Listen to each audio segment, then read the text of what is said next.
ചെറിയമ്മേ, നീലി അപ്പൊ നമ്മളെ കൊല്ലൂ? ഏയ്, നീലി അങ്ങനെ എല്ലാവരെയും കൊല്ലില്ല. പക്ഷേ അല്ലിയെ ചതിച്ചതുപോലെ ഒരു പുരുഷൻ ഒരു സ്ത്രീയെ ചതിച്ച നീലി ഉറപ്പായും അയാൾക്ക് മുന്നിലെത്തും. ആരാ ഈ അല്ലി?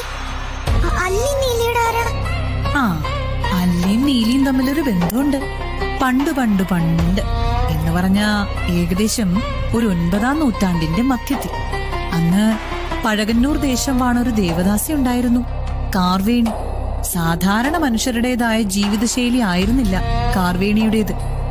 സർവ്വതും ഭഗവാന്റെ തിരുമുൻപിൽ സമർപ്പിച്ചുകൊണ്ട് സ്വയം ഭഗവാന് വിധേയപ്പെട്ട് ജീവിക്കാനാ അവൾ ആഗ്രഹിച്ചത്. അങ്ങനെ വർഷങ്ങൾ പൊയ്ക്കൊണ്ടേയിരുന്നു. ഒരിക്കൽ കാർവേണി അതിസുന്ദരിയായ ഒരു പെൺകുഞ്ഞിന് ജന്മം നൽകി, അല്ലി. ദേവസങ്കല്പങ്ങളിൽ മാത്രം കേട്ട അപ്സരസിന്റെ സൗന്ദര്യ ലക്ഷണങ്ങൾ. സംഗീതത്തിലും നൃത്തത്തിലും പൂർണ്ണതയുടെ നാരീ സ്വരൂപം. അറിവിലും പാണ്ഡിത്യത്തിലും അവൾ വിജയത്തിന്റെ മാനങ്ങൾ കീഴടക്കിക്കൊണ്ട് സർവജ്ഞയായി മാറി. ഒരു ദേവദാസിയായി ജീവിക്കാൻ അവൾ നിർബന്ധിതയാണെങ്കിലും മനസ്സുകൊണ്ടല്ലി അങ്ങനെ ആയിരുന്നില്ല. കാരണം ദേവാരാധനയ്ക്കായി അവള് കേട്ട കഥകളിൽ നിന്നും ആ ഹൃദയത്തിൽ പതിഞ്ഞത് തന്റെ ആരാധനാമൂർത്തിയായ സാക്ഷാൽ മഹാദേവന്റെ അനശ്വര പ്രണയകാവ്യമായിരുന്നു.